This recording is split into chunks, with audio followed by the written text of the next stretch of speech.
Nu-i nevoie. Îi dau la domnul. Hai. Selina, nu dai toată Selina.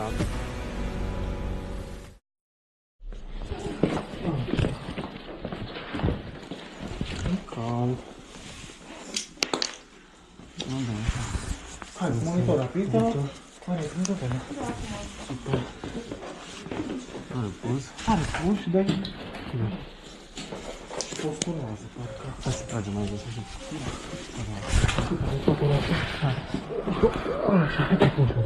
E diabetic, domnul? E cu diabet, da? Și și-o luat? Și-o dat insulina de dimineață? Dacă nu dimineața e numai, dar mai târziu de forminul și după masă e... Vă salut, dr. Paul Varga aici. Astăzi suntem solicitați la un pacient de 60 de ani, găsit căzut în casă, lângă pat, inconștient. Mă interesează dacă era diabetic pentru o cauză rapid reversibilă, în special la pacienții diabetici, este coma hipoglicemică. Și atunci facem o glicemie să vedem care este glicemia pacientului. Facem acest lucru în paralel cu evaluarea ABCDE. Acest algoritm pe care îl folosim frecvent în urgență pentru a identifica cauze rapide pe care le putem îmbunătăți în paralel cu monitorizarea pacientului.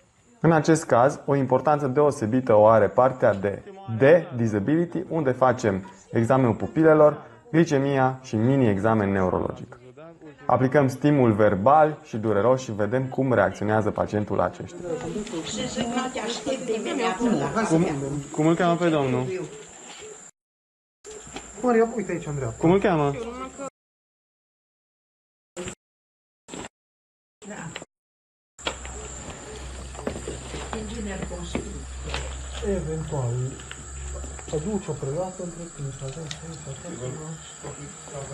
Da, o sarga și prelată și să nu fie la mine. S-o plâns de durere de cap. Domnul?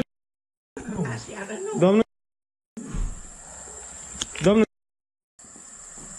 Deci astăzi nu l-ați văzut, nu știți dacă o mâncat sau nu? Nu, nimic nu știu.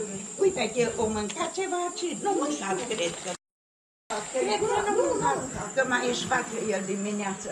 I-au făcut ceva. Niște hârtii medicale, bine? Are Ieșiri din hârtii spital. medicale. Nu s-o scutura, domnul. Nu l-ați văzut să se scuture. Ce doră, și dacă vrea... Da, bine, zbucnea, nu erau mișcări rapide, zbucnea cum mișcă acum. Cu mișcări, aceleași mișcări, am înțeles. Ajung la ureche. Da. Și deci el înainte, vă puteați înțelege cu el, vorbeați. Că țin ține aici, bagă mâna pe buzuție, să vezi să fie trapetul în Să chemați pe cine l-a văzut aseară, vă rog. Bun, am înțeles. Bine. O să mergem la urgențe pe clinicilor, bine? Eram cel mai probabil în fața unui accident vascular cerebral. Trebuie să țineți minte că este de două tipuri. Ischemic, adică se blochează un vas de sânge, sau hemoragic. Se rupe un vas de sânge la nivelul creierului. Cele mai frecvente sunt cele ischemice. În 80% din cazuri se blochează un vas de sânge la nivelul creierului. La fel ca orice organ din corpul nostru, creierul este vascularizat, adică primește sânge prin intermediul unor vase de sânge, a arterelor. Artere care au rol să aducă oxigen și glucoză ca să funcționeze neuronul. Aceste artere se pot bloca, fie că se formează la nivelul vasului de sânge o placă de grăsime, fie că un cheag de sânge pleacă de la nivelul inimii sau de la nivelul altor vase de sânge și ajunge să se blocheze în circulația cerebrală. Indiferent de care este mecanismul, creierul va suferi. Tratamentul include fie o substanță care dizolvă cheagul ăsta de sânge sau scoaterea mecanică a acestuia. Depinde foarte mult când a apărut accidentul vascular cerebral ca să putem vorbi de tratament. În 4 ore și jumătate, fereastra se închide pentru tratamentul trombolitic de dizolvare a cheagului. În cazul tratamentului mecanic, în care se intră cu o sârmuliță la nivelul acelui vas de sânge și se îndepărtează, fereastra poate să continue până la 24 de ore în cazuri selecționate. Deci, ca în orice situație de urgență, timpul este esențial. Vrei să scoți pătura și după aia să pui lopețile? Sau? Ok. Bun. Să nu se prindă, de asta zic. Da, da. 2, 3 și...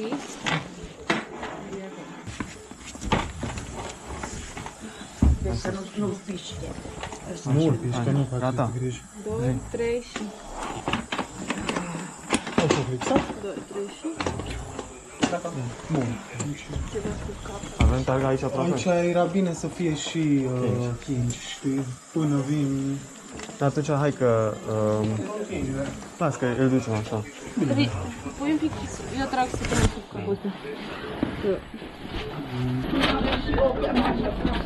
Nu-i nevoie, nu-i nevoie. Îi dau la spital acolo.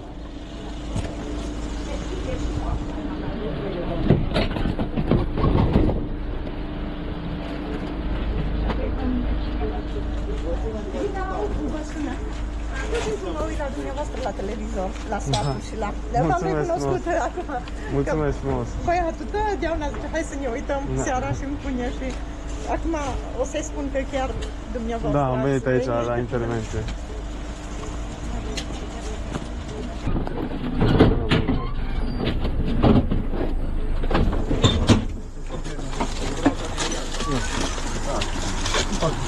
Sigur. Pot... Deci, să nu promoveți... mai bine trebuie. Nu știu dacă e și bine. Da. Aveam alături de mine o echipă extrem de calmă care știa exact ce are de făcut. Chiar dacă situația era una critică. Nu vă lăsați influențați de calmul pe care colegii mei îl arătau în acea situație. Aveam de făcut câteva lucruri foarte clare. Ne pregăteam pentru preluarea respirației pacientului cu ajutorul ventilatorului. Trebuia să îi inducem o comă, chiar dacă acesta era deja într-o comă oarecare profundă, trebuia să folosim medicație pentru a aprofunda această comă și a intuba pacientul. În același timp voiam să exclud și alte cauze de comă, cum ar fi problemele cu diferiți electroliți din sânge. Pentru asta aveam nevoie de o analiză de sânge mai speciale care se recoltează direct din arteră.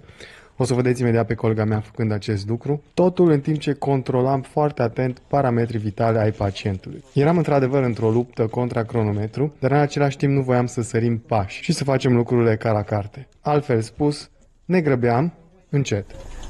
Stai că vin. Poți să pui orice.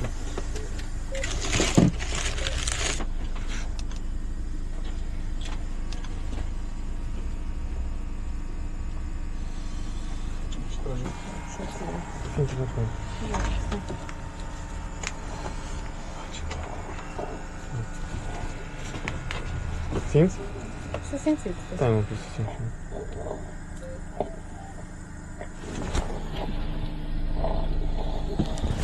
Asta e prima, stai. Deci nu. Mai simplu cât ți așa. Ăla-i. Bravo. Nu ajunge. Nu ajunge. Nu ajunge. Cum să ajungă? De cel mai multe ori, accidentul vascular cerebral este o boală debilitantă care lasă niște sechele pe termen lung care nu mai pot fi recuperate niciodată. Pacienții, dacă recuperează de cele mai multe ori parțial. Chiar dacă știu că șansele de a impresiona pe cineva cu ceea ce urmează să zic nu sunt foarte mari, totuși o să o fac. Pacienții la risc să facă AVC sunt cei care au deja probleme cu colesterolul, care au probleme cu tensiunea arterială, diabet, fumează, au un stil de viață sedentar sau consumă o grămadă de alcool. Există lucruri pe care le putem face însă pentru a opri apariția accidentului vascular cerebral. În primul rând, oprirea fumatului, care determină un status pro-inflamator în corpul nostru. O viață activă, o alimentație bună, limitarea consumului de alcool, controlul colesterolului și al tensiunii arteriale.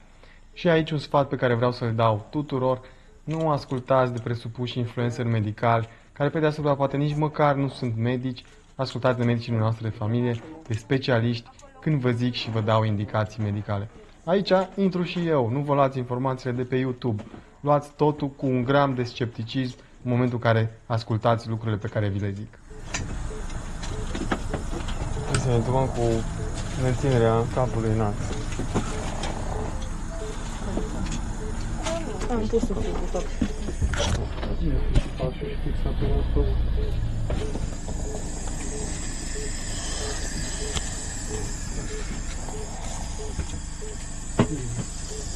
Uite aici asta așa.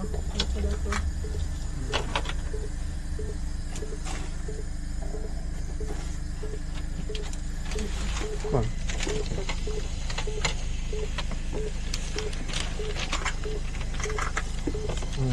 mulțumesc. Fac alt kit. Nu, bun.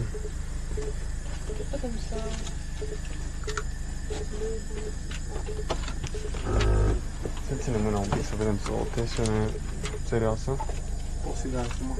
Ce de eroare de temperatură? Nu, hai să incubăm și ne ocupăm de aia după aceea. Principal e să... Ce e la rigoscop avem?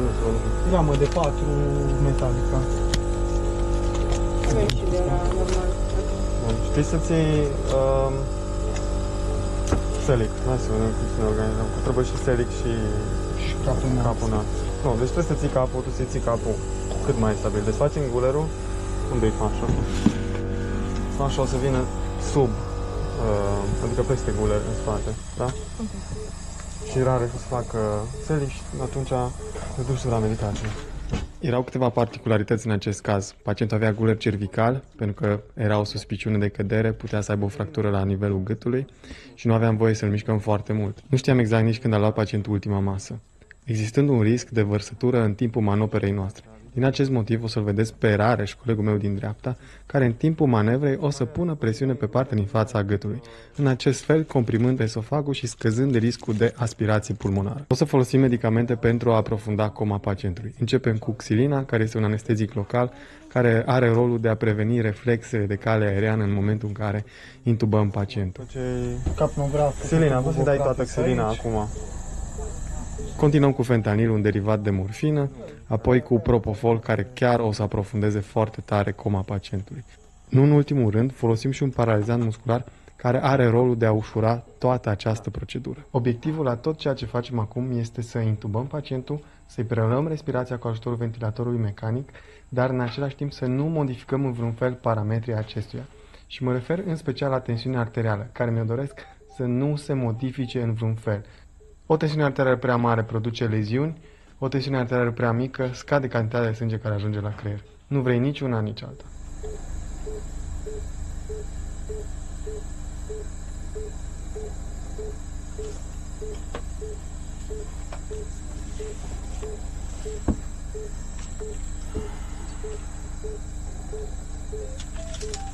Vreau să-i dăm 0,1 de Fenta, 80 de Propo și 2 ml de Fenta, 8 ml de Propo și tot lisfenolul. Și Propo mai rapid, dar lisfenolul jet. Și 2 de Fenta încet. 2 de Fenta, după aia Propo oricum nu o să aibă așa mare impact fentanilul ăsta ce-l dăm acum. Poți să dai 3 de Fenta. Nu, că o să oprească din respirat, e o șansă bună după Fenta.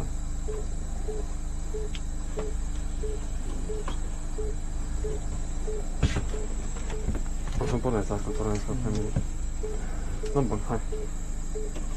Toată lumea e pregătită? Da. Efedrina e acolo? Este. Și dai și îi 50 în 5, așa-i? Da. Jumate din efedrina, 2,5 la final. Da. Dacă scade tensiunea foarte tare, o să diluez eu o nora în 500 și să-mi dau 1 mililitru din diluția aia. Bine? Bine. Da, bun, o să dai. Deci 3 ml de Fenta, 8 de Propo. Între timp, deci desfac gulerul, desfac gulerul. Bun, să nu mă desfac ușor ca până să le scuze, am întâlnit și fac așa. Bun, și acum eu pot să țin 8 de Propo. Așa, vreau să-i fac pe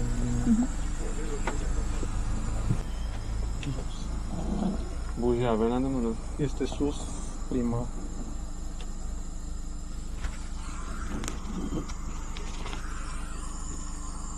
Ăsta se haget. Da, niște rouă.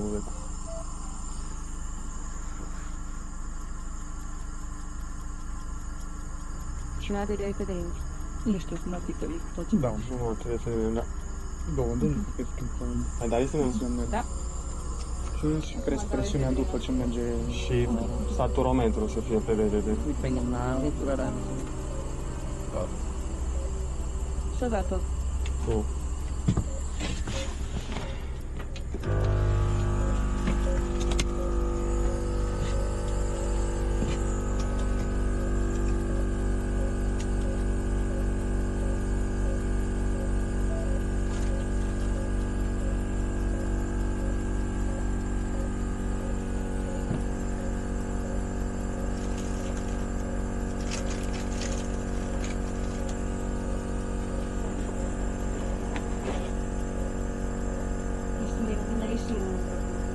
Vabbè. Stai pe aici.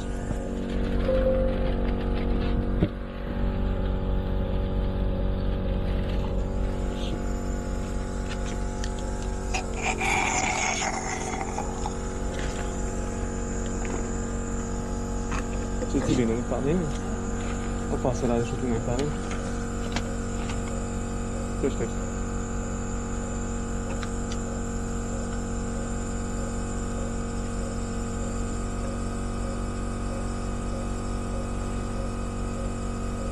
Am Andren?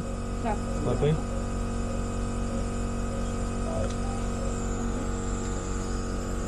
Asta o școală jumate.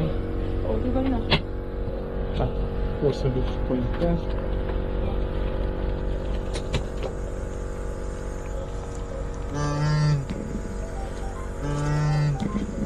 Nu se vede de monitor.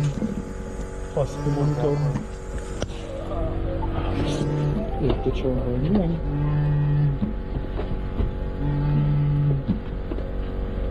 Bana și un frate, zice că prima te dau drumul în Select. Are și al un tracrum acum. Sigur.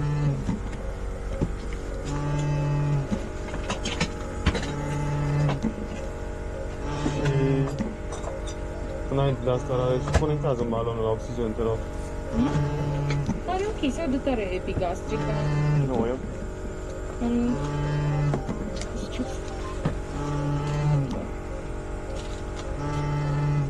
Nu sunt 5 pe litru. Dă-i 4 ml de tracrum. Da, chiar. Am dat.